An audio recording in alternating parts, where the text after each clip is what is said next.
What's going on, family? What's We're going on? losing. Are you losing me? That's fine. We'll fix it in post. What's going on, family? What's going on? What's going down? What's shaking? Welcome to Johnathan Soul's podcast. This is Johnathan Soul speaking with you now. I got the honor and privilege of speaking to two dynamic personalities on an international scale. Okay, three. Three dynamic personalities on the international scale. I'm talking about Mitch, I'm talking about Donna, and I'm talking about Salah. How y'all doing? What's up? How you doing, family? What's going on? Now, y'all might know them as Young Black Expats. Young Black Expats International, I believe, is their website. Am I right about that?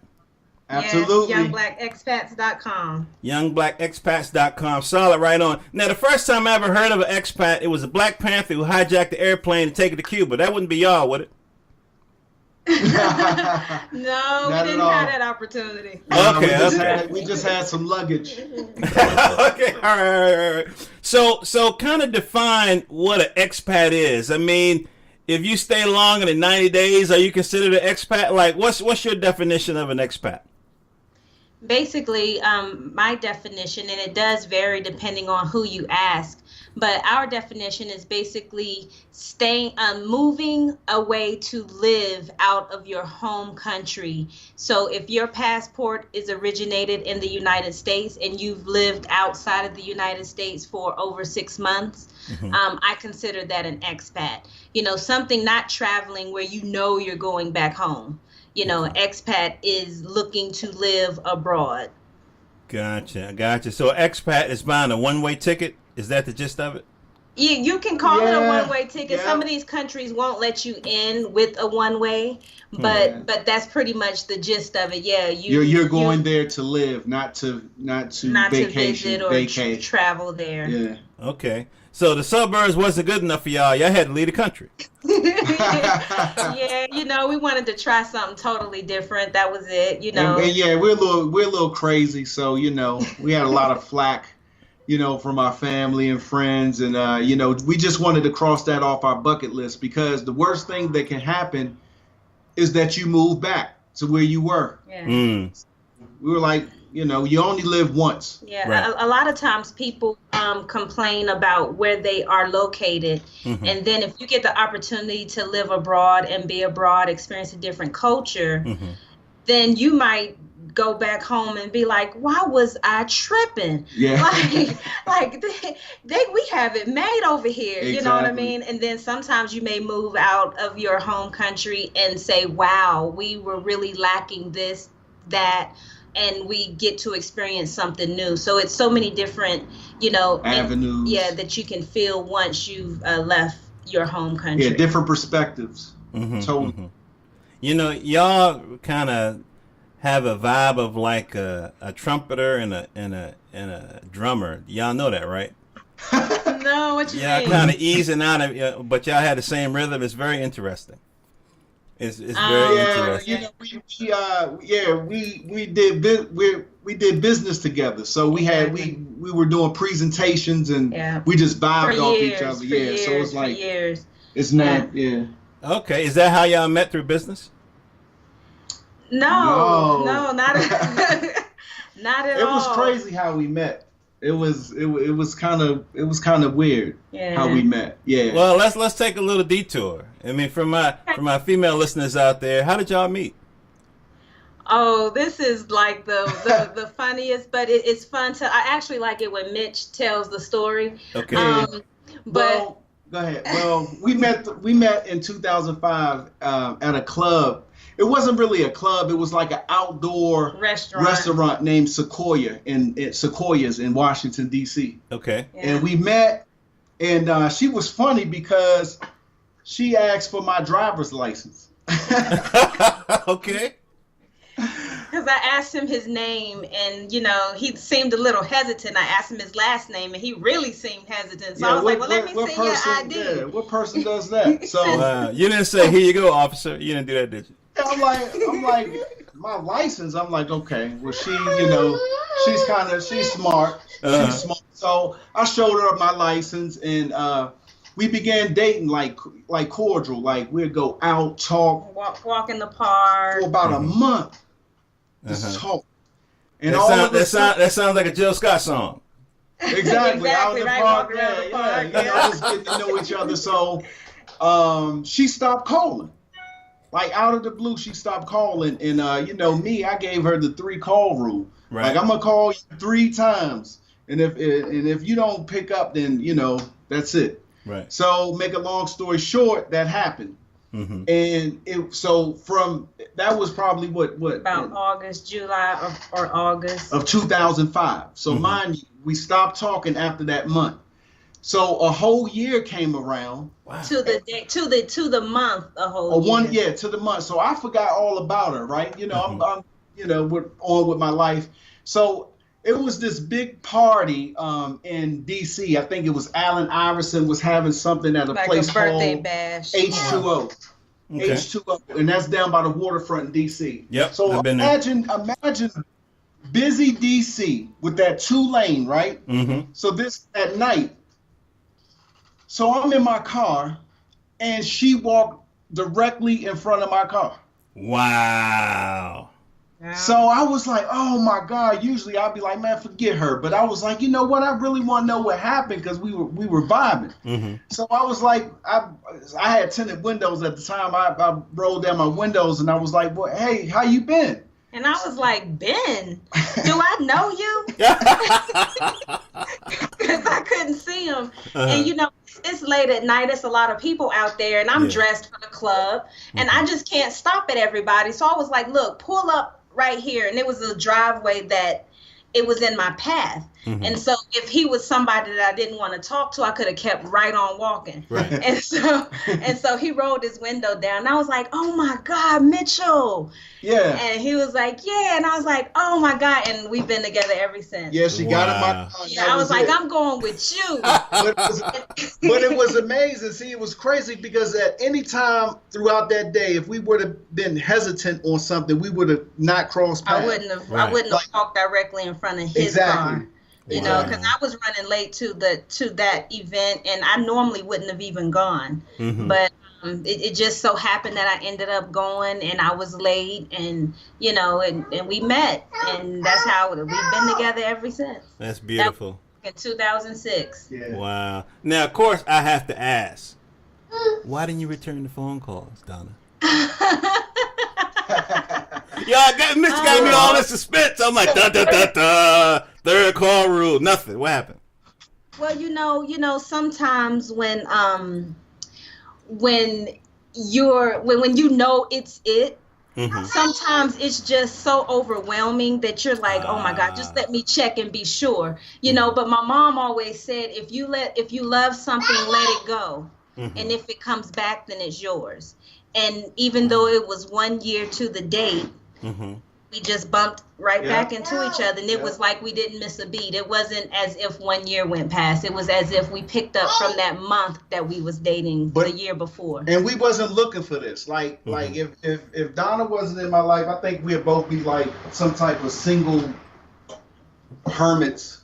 Wow. But it's so funny that what's so scary is me and her, we have the same birthmark on the same leg. It's not scary. It's just ironic. It's crazy. Yeah. That's interesting. Years ago, I did an article just out of the clear blue sky on Soulmates. Don't know why I did it. I just started calling people. I literally opened up the phone book and started calling like marriage therapists and different things. And it was interesting. I had one definition of soulmates from a marriage counselor who, believed in the traditional, romantic kind of an idea. Then I had, there was an African, I don't want to call it a cult, but let's just say it was a restaurant. They had a complex in the back, and the guy had 2 wives, right? Okay. Yes. Okay. Yeah, and they had the best mock duck ever. But anyway, he believed that soulmates was just people that you traveled with. They could be friends or family members, but you just decide to travel from one life. What do y'all think about that? I kind of understand that mindset simply because when we met, we just felt like we already knew each other. Exactly. Wow. You know, it just felt. Yeah, it felt warm. It was as if we knew each other. Yeah. You know, and that's what makes me feel that he was my soulmate. Interesting. Because sometimes, you know, there's a getting to know you stage and a, you know, oh, I don't want to mess up stage, or, you know, don't say the wrong thing stage. But it was as if we already knew each other. So, you know, from day one, we was just real with each other. And that's what I think a soulmate is. Wow. What about you, Mitch? You believe in that or what?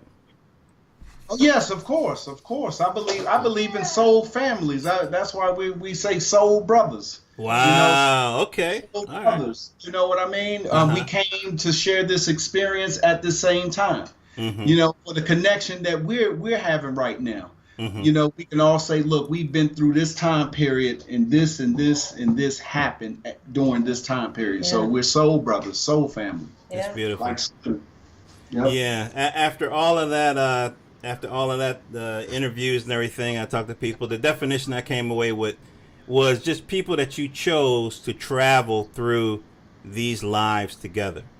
And yeah. Exactly. And so y'all are travelers. And so let's talk about that. The first video, that was a smooth transition, wasn't it? Gee whiz. That was. The first video that I saw, y'all were talking about Costa Rica, right? Yeah. And that wasn't like a permanent thing. Can you tell me about when y'all arrived at Costa Rica? Oh, wow. Man. It was so beautiful. Yeah. All right. Everything was just like... The air smelled differently. The coffee. We had some coffee the first morning we were there, and we were like, wow, this is some good coffee. because we got there at night, and it was like we had like 13 bags with us. Wow. Luggage, yeah. Okay. So we went to before we went to the place that we were staying in, we stayed at a hotel for 1 week, and it was called Hotel Posada. And we're riding, we're like, oh my God, we here. We're in another country. Yeah. And it was like surreal, you know. So when we got to the hotel, it was so different because it was fruit on trees. Yeah. Wow. Okay.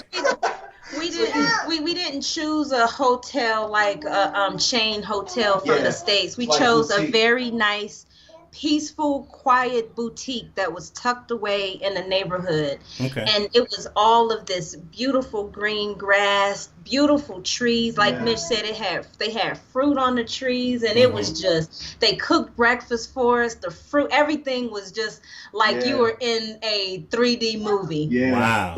Yes, it was amazing. Now, the way I remember the video, and it's a little sketchy, but y'all stayed there for, was it a few months? We in Costa Rica? Yeah, Costa Rica.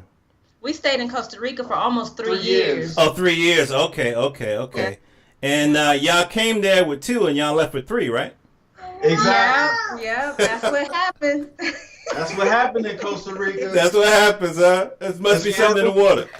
It's fertile soil. Yeah, it is definitely fertile. Now y'all are in Medellin, Colombia. Is that correct? Yes. Wow. So tell me about Medellin. How is it different, and why did you choose to leave Costa Rica? It's different in the way that Costa Rica, the term that they use a lot is pura vida. Okay. And pura vida just means pure life. So if you're out somewhere and somebody steps on your toe and mess up your shoes, they're like pura vida, pura vida, pure life. Yeah. If someone is late, you have an appointment in their life, and they're late, it's just like pura vida, pure life. Everything is cool. But here in Medellin, it's more like everything is, jumping and active and busy and high energy. Exactly. Their animal is a sloth in Costa Rica. So everything is, so everything is laid back. Okay. Yeah, wow. Now, during this period of time, are y'all living off savings, or y'all have a business that y'all are running? Like, how are you surviving? That's a great question. So before we moved to Costa Rica, we started our businesses back in 2006. We started to have the online, not really necessarily online, but entrepreneurship. Okay. Me and Donna. So this is, so we've been through a lot of stuff. I mean, starting our own business, you have your friends laughing at you. You have your family laughing at you. What are y'all doing? So we decided to start early, and we began to go through trials and tribulations of being entrepreneurs, but it worked out perfectly. And that's one of the reasons why we were able to move, because we had income coming in, and we could move anywhere in the world because our income was coming in. Exactly. Wow. So you weren't tied to a location. No. You weren't sitting behind a window, kind of take your order kind of deal. No. We started. It's good to have that, but we decided that we didn't want to do that back in 2006. But through that time, we had on and off jobs, so we stopped working. Our last job was in 2009. Oh, that's beautiful. Yeah, it was in 2009, and now we always say, that we're psychologically unemployable. And I know some people have heard that before. Yeah. I love that. I love it. It's serious. It's serious because I think I would break out in hives. Yeah, we couldn't do it. Y'all don't want to go back on the plantation? That's how y'all is. Y'all uppity like that? I think in the future we're gonna be like, oh, ew, you got a job? Exactly. Wow. You know who you work for. The big deal is who you're working for. Exactly. Because if you have the right person that owns the company that you work for, then it could be a lovely situation. Yeah, and big shout out to the people who have jobs. Like if it push comes to shove, if we needed to get a job, we will. But we have businesses. You know what I mean? So exactly. But what I would like to say is that the way that we view jobs, it should be totally different than how we view them. And what I mean by that is your job should be your second source of income. Okay. Your entrepreneurial investment or your self-employment type of thing, that should be you should work that up to be your main source of income. Your bonus should be your job. So if anything happens, your bonus is gone, you good because you still have your main source of income. Exactly. Instead of looking at your job as your first source of income and then your business as your second. When that happens in your first source, your job is gone. You haven't even been putting any effort toward building your own business. Now you have to work even harder. So your job should be looked at as your second source of income. So y'all left the United States when? What year? 2013, July 5th. Yep, the day after July 4th. Yeah. Did y'all know that Trump was coming? You know what? Well, y'all seen it a mile away. I'm gonna tell you, when they say it's not, they say it's not over till the fat lady sing. We're like it's not over to the black person then. So when Obama got in, that was just for us. It was like, that was the end of the show.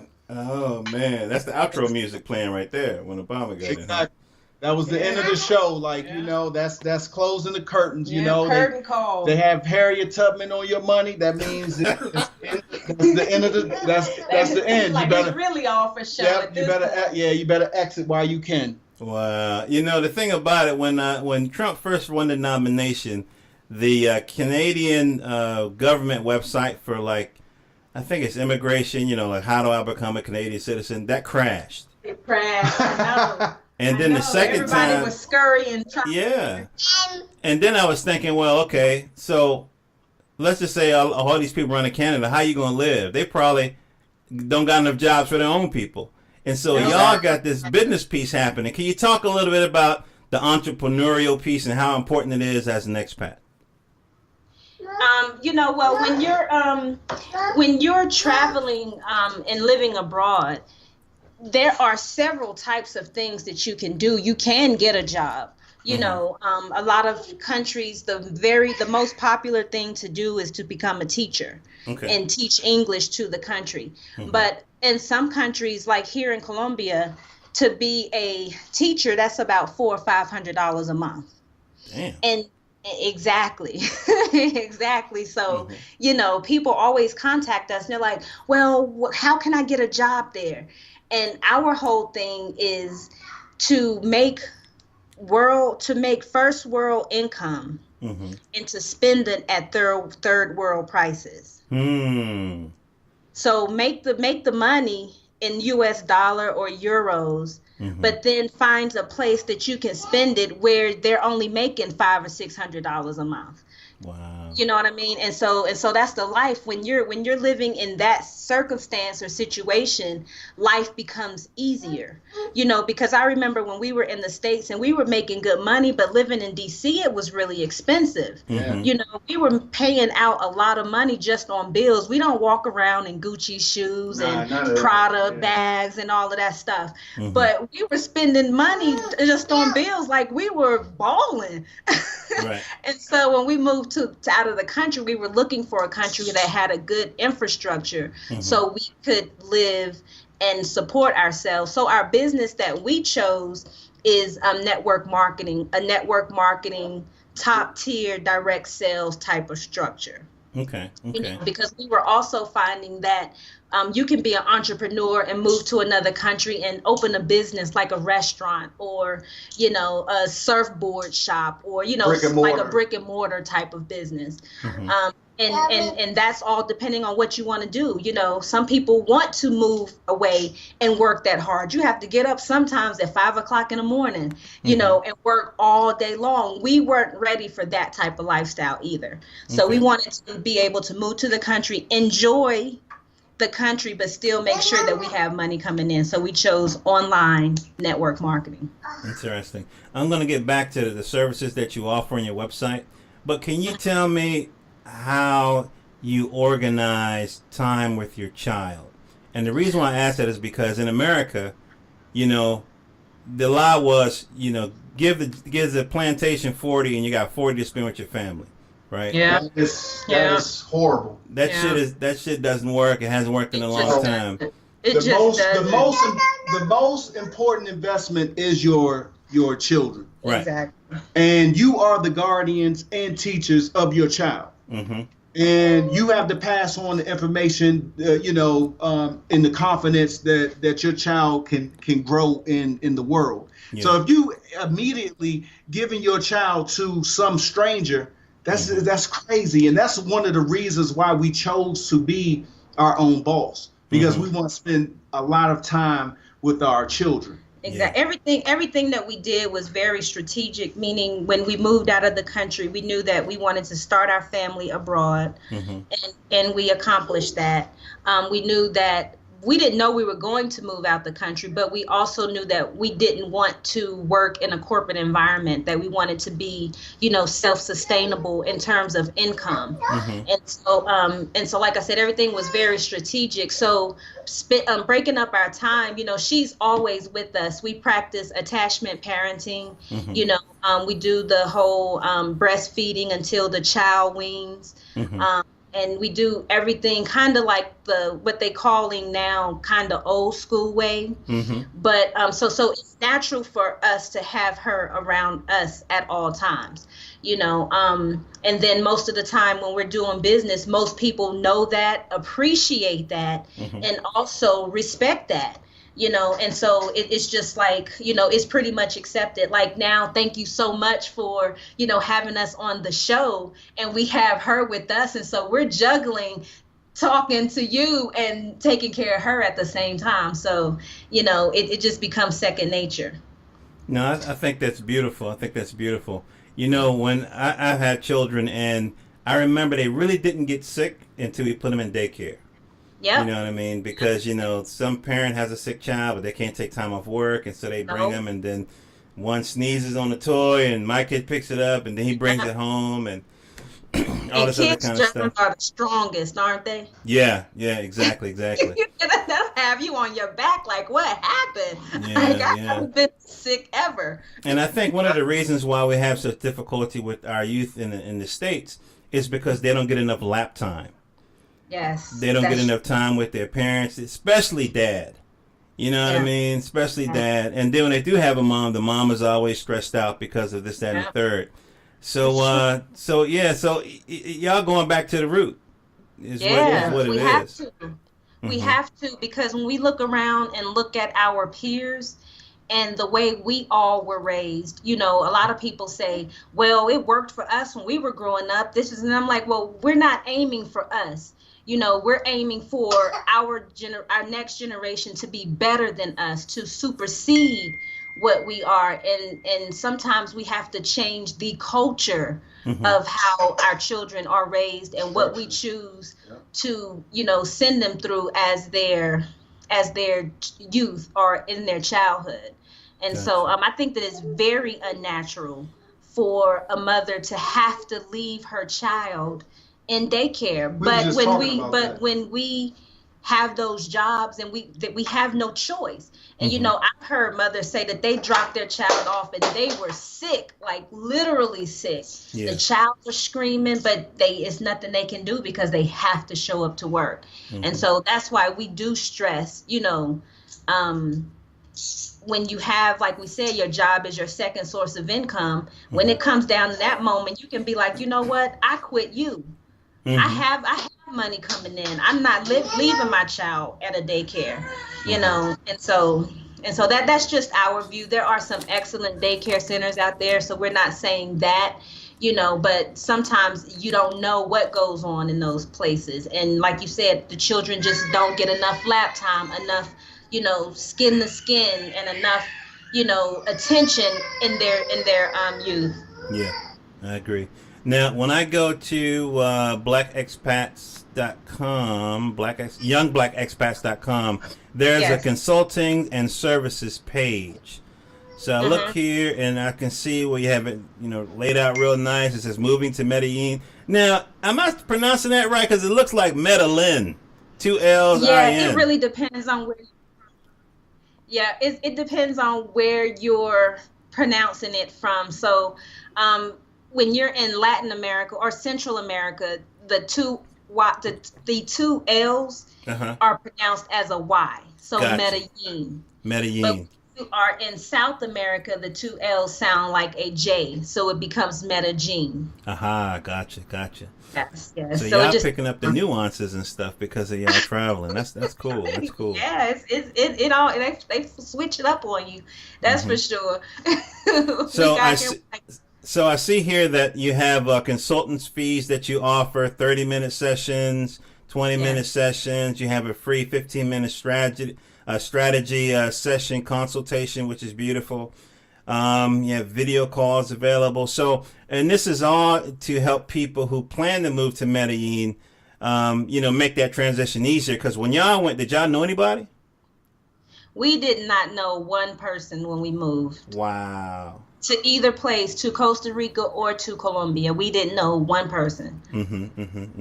So and now, we made a lot of mistakes. Okay. You know, we made a lot of mistakes. So that's pretty much what the consultations, when we're consulting people who are looking to move abroad, that we kind of address, try to give them a broader sense of reality as you're making that transition. And also we do everything that we can to make sure that transition is as smooth as possible.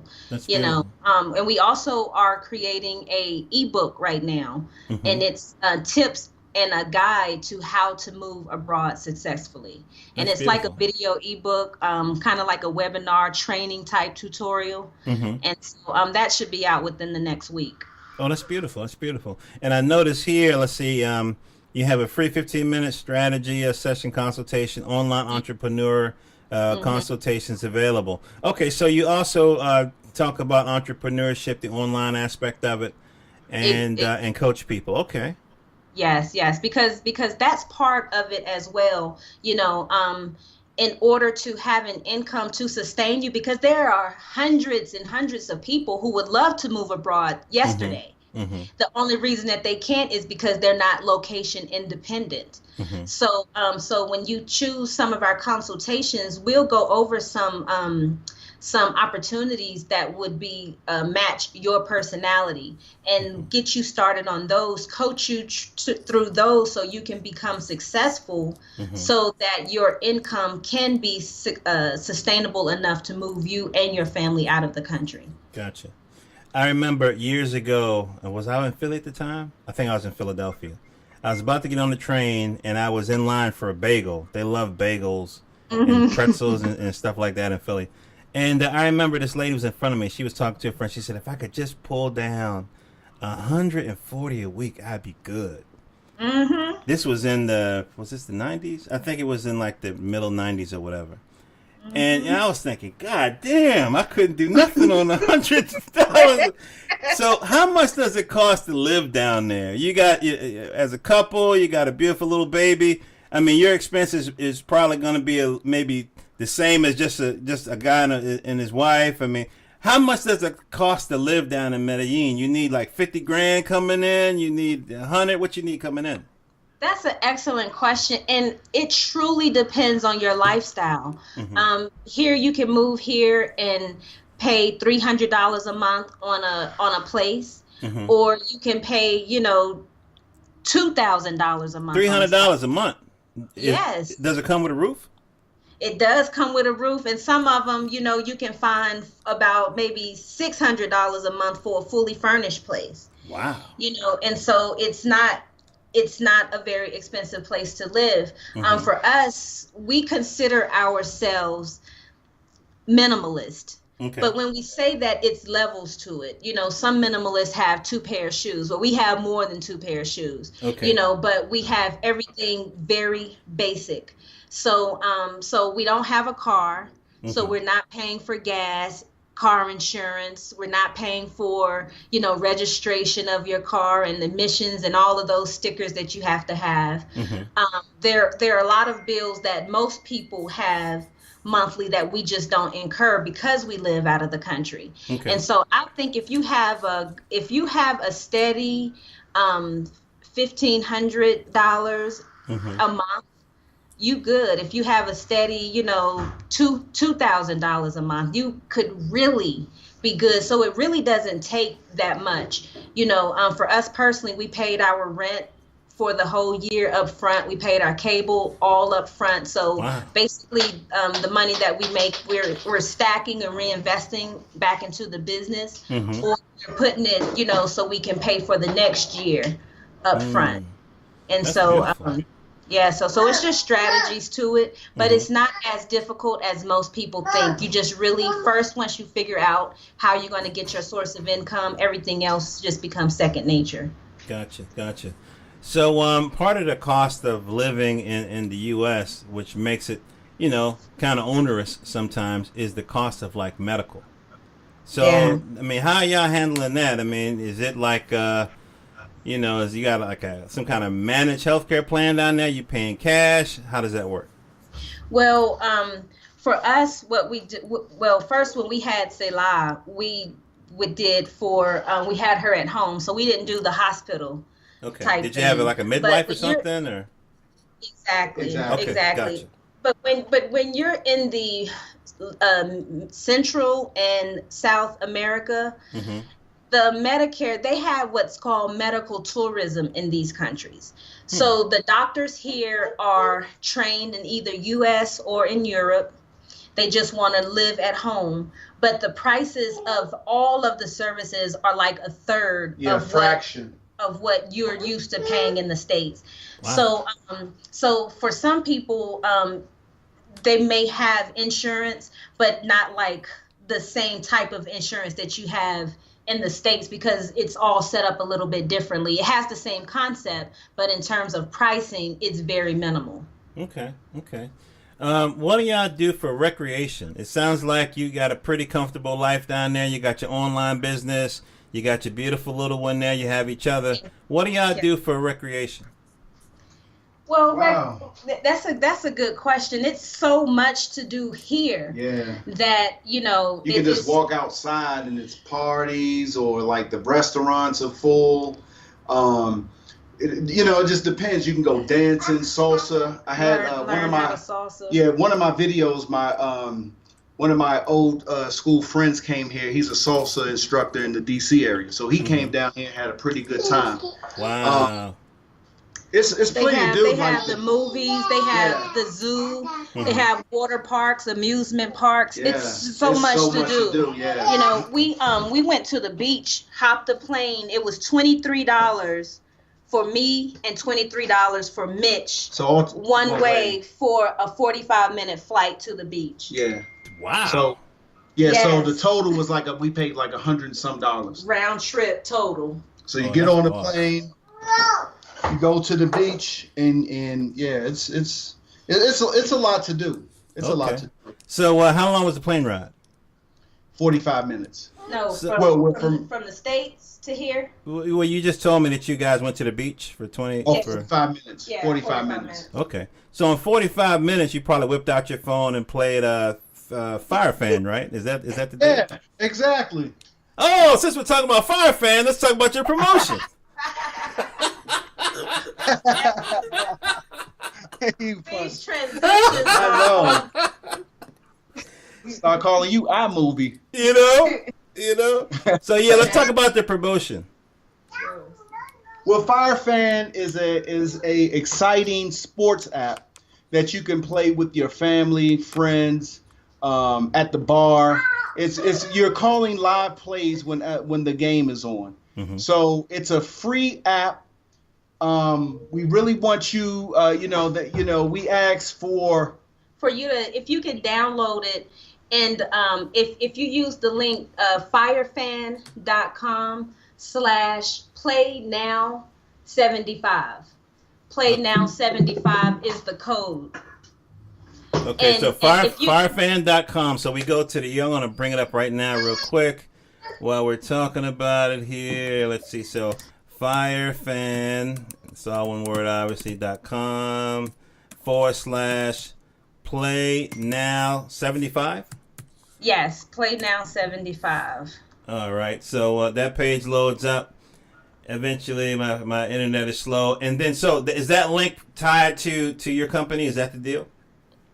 Well, yes, it's how you would be able to play with young Black expats. And so we have a league where even now for the playoffs, we have a league. So if we can get as many people as we possibly can to download the app. Also, we running a promotion. From now to February 5th, it's the playoffs and Super Bowl. And we're asking for the help of the people who watch Young Black Expats. We're asking for your help. If you download the game, the free app, put in that code, you're going to receive free tokens. Play a game. You can even play a game with celebrities. If you go to MVP, you can play with your favorite celebrity. It might be Manny Pacquiao or Brian Urlacher or Andre Reed. You might, it's a whole list of MVPs that you can play with. But make sure you play it. Make sure you when you get your tokens, play a game, and that'll help us. But what we're doing since through this promotion on after the 5th of February. One lucky person will receive $100. Wow, that's beautiful. $100 gift card just to download the app. And I said it wrong. If you go to firefan.com, you'll see a enter your rewards code. The rewards code is PlayNow75. If you enter PlayNow75, they need to sign up first. Well, look. Yeah. Playnow75. It takes them referred to Donna. So go to firefan.com, and then the code is Playnow75, and then that will be you signing up within for us. That way we'll know that your name will be entered into the raffle for the $100 gift card. Okay, solid, right on. Yeah, I just did that, so I'll put it on my. I have 18 tokens. Okay. So I put it Okay, in my now little. you starting out with everything. Yeah, I put it in my little Android, my little bootleg Android phone, and then we'll play. So that's cool. That's cool. So we talked about this. This has been a terrific interview, by the way. This is one of the more warm and fuzzy ones that I've done. Thank you, man. Yeah, I think it's going to have a good reception. So we talked about how y'all met. We talked about how important it is to balance business and family. That's really the bottom line I get out of this interview, is the importance of business and family. And then the way you achieve that is through entrepreneurship and online businesses. So just to loop back around to the business part, can you define for me what the multi-level, can you explain that a little bit? Direct sales? Yeah, direct sales, what you mentioned earlier. Yeah, exactly. Okay. Yeah, okay. Direct sales is what we chose. But there are people out there, making it happen using multi-level marketing. Okay. That route for us was a little more tedious than what we were willing to do. But that vehicle Is definitely great, yeah. does Like, we know work for people- different personality types. Exactly. Yeah. But we chose high ticket sales, top tier direct sales. Yeah, so we were doing that before we moved to Costa Rica. Okay. And we were receiving like the income that we were making. We were receiving sometimes someone may have to work a month or two. Okay. And based on that, it was like you're able to make things happen when you have large enough commissions. Gotcha. Exactly. Gotcha. And that's pretty much what top tier is. Yeah. It just means that your commissions are generally $1,000 and above. And direct sales is just your direct sales with the manufacturer. Okay. So you partner up with the manufacturer of the company, and you get a large percentage of the sale. Gotcha. Okay. So when people consult with you on the entrepreneurial side of the game, is that what you school them on, or is it other forms of online businesses? I mean, how do you approach it? That is great. That is a good question. You're good. That's I appreciate it. Okay. We have a platform. So me and Donna strategically thought of everything because based off our experience, we thought of everything that a person can go through and make it easier for them. Mm-hmm. So, if we had someone, so we have an educational website that people can go through, because people may not know what network marketing is. As soon as they hear that, they say they think scam and pyramid scheme and, some crazy stuff like that. You know what I mean? It's always scams and schemes out here. Yeah. But what we thought of, and we were like, look, we're going to have a platform where they can get educated on properly and see exactly how to make that income. So we have an educational site for them to go through. That's one. Another one was, one of our first direct sales businesses. That was a health and wellness in the health and wellness industry, and we became leaders. So we got to travel all around. So we have a health and wellness. We have a savings. Yeah, and so just what I want to add to that is when we consult with them. It just depends on what their situation is. So sometimes we consult with people who already have a business. They just want to learn how to put it online. How do they take their business that they have and put it online? We have a membership site that teaches them how to do that.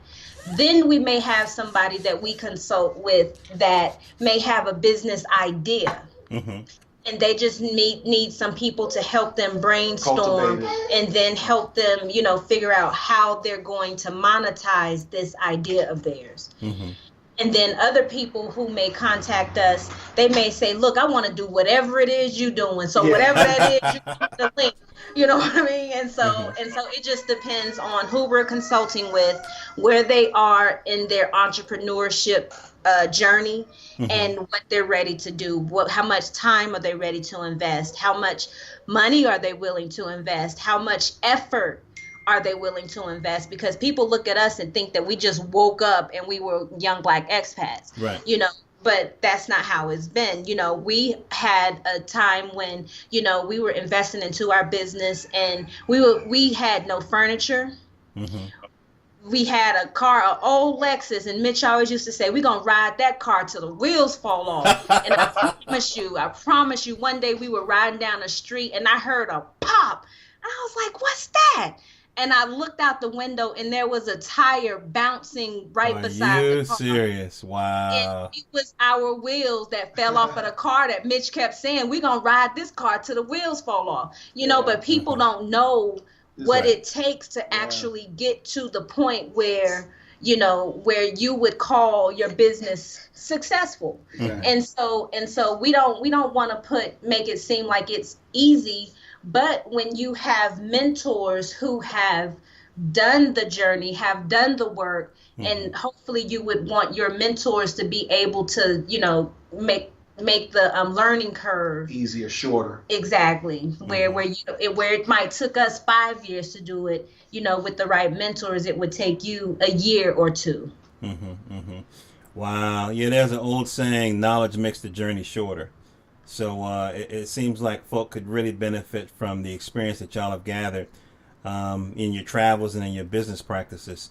As we wrap up, can you give us some say top 3 pain points that you experience when traveling, and top 3 beautiful moments you experienced when you were traveling, making the transition as an expat? Good question. Oh, those are good questions. Pain points. I think one of the pain points is being able to let go of some of the damage that has been done to us as a people when we go to another country. Sometimes we want to hold on to that pain, and it's nothing wrong with holding on to it, but at some point you have to kiss that pain goodbye and let it go. You know what I mean? To say, it's been it's been great, but I gotta let you go. And sometimes the best way to do that is to get out of the current environment that you're in. Yeah. And so it is painful sometimes. It's difficult sometimes. You have to leave your family behind sometimes. And even just learning a new language and being in a whole new environment, that's difficult for some people. Exactly. Change is a pain point that we have to go through. Yes.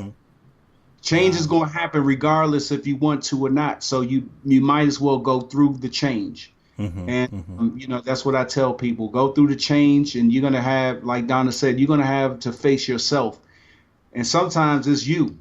Yeah. Like you're going to find out that you been tripping. You've been complaining. Because you're going to look at different situations and circumstances like, I got it made. Yeah. Why am I acting like this? So it's going to be a big transitional phase for you as a person. Yeah. Wow. Tell us some of the, the joys, some of the ecstasies that y'all have experienced as expats. That's the ecstasies. When you get back, I tell Donna all the time when we talk, it's like the gods, like we're the gods that fell asleep and had amnesia. And when you go back to out the country and visit different, cultures and stuff, it's like the stuff that we used to teach them. So the pain, the joys is like family, oh my God, how close they are to family. Family is so important to other cultures. And also when I notice when we're walking down the street, you'll see the older lady of the house, the mother, and the children, whether it's the daughter or the son, they could be, in their 30s, their mother's in their 50s or 60s, and they're holding her hand, and they're just making sure that she is okay, And that too. And we're so quick to kick our children out at 18.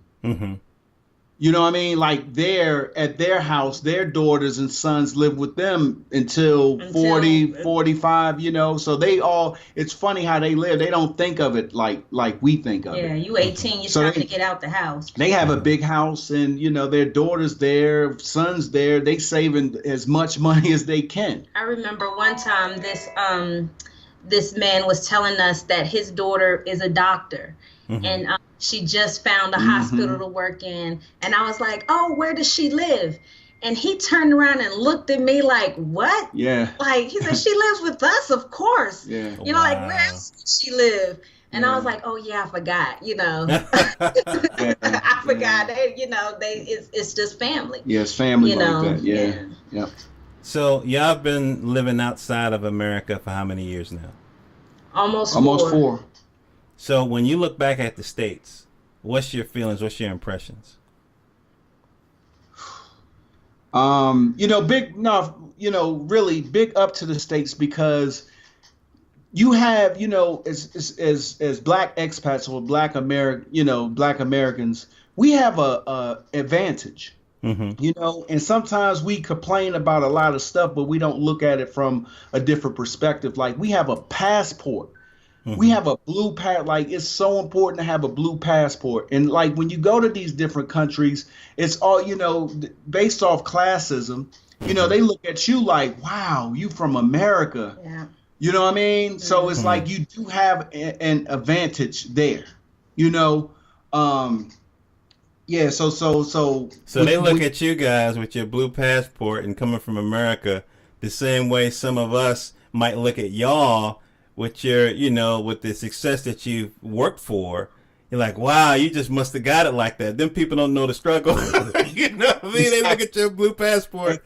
Exactly. That joint was expensive. You know what I mean? Exactly. Yeah, That's funny, but yeah, that's true. That's true. But we were in a taxi a few months ago when one of the killings were going on there in the States, and we jumped in the taxi, and he found out that we spoke English, and he asked us where we're from. We told him the States, and he had chill bumps.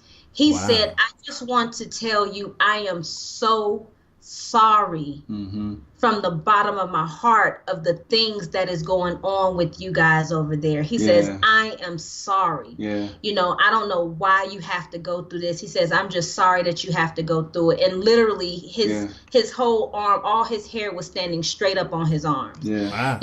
And that's something that, even in the States, you rarely get the people who are committing the crimes to say that. Exactly. They don't apologize for the things that are going on over there. So to have someone in a totally different country to sincerely relate to the things that we're going through, it's a form of healing. Exactly. In a sense. It's a form of healing. And and another thing is, when we're looking out, we're looking outside now in, and you can just see the thickness of the United States as far as the tension, the vibrations. Yeah. Is a very heavy vibration.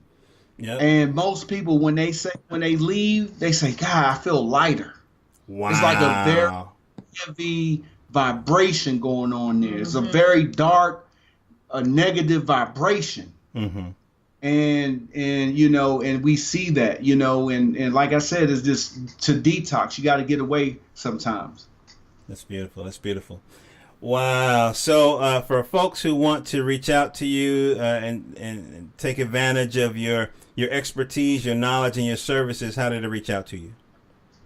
The one of the best ways is to go to our website, www.youngblackexpats.com. You can also check us out on our YouTube channel. We have almost 100 videos of life through our experience living in Costa Rica and in Medellin, Colombia. Just search Young and Black Expats International. You'll find us there. And those are the two best ways. You can also reach us by email, questions@youngblackexpats.com. Wow. I think one of the most grooviest things that I think about when it comes to living abroad is the fact that I'm guessing that you feel safer in terms of your child's future. Yes. I do. I agree with that. It's we have this family here, and they have two sons. One is 15 and one is 11. And they said that when they moved out of the country, their sons came to them and said, "Thank you for Wow. getting us out of there." They said they were so fearful of their life in the States, and the parents knew that they wanted to get the children out. They just didn't know how the children were going to react to it. And but I was crying as they told me the story, literally, because it's so many parents who could probably leave the country, but they don't. They think that their children don't want to go. Oh, they made friends, oh, they like their school, but this family's friends at his school was calling him the N-word, and they never knew. They thought that he liked the school, and so it's a very, I just give so much thanks that we're able to, have this life, to live out of the country, that we even thought to do it, and to have a baby outside of the country, because it's just a whole different animal by doing so. Wow. Ladies and gentlemen, Mitch and Donna of YoungBlackExpats.com. Avail yourself of their services, and think about the future that you could build for your family in an environment that's more humane to us. I've spoken with some other expats, and that's the vibe that I get, is that other countries do some things better. And it seems like Colombia just has a better way of just dealing with humans in general. That's the vibe that I get. That's the vibe that I get. Well, it has been a pleasure. Thank you so much for spending a little bit of time with us over here at Johnathan Soul. I really appreciate it. I'm guessing the baby's asleep? Yes. She couldn't change. She's trying her best. That's funny. Yes. Well, we didn't get a chance to interview Salah, but just tell her we asked about her. And listen, you guys are an inspiration. I think y'all some kind of new age Underground Railroad conductors or something. Thank you. You know what I mean? Thanks. Seriously. Yeah, thank you. This is a great platform. For people. We're gonna shout you out too, man. Absolutely. The Soul Connection. Yes. I appreciate it, and I'm going to stop recording.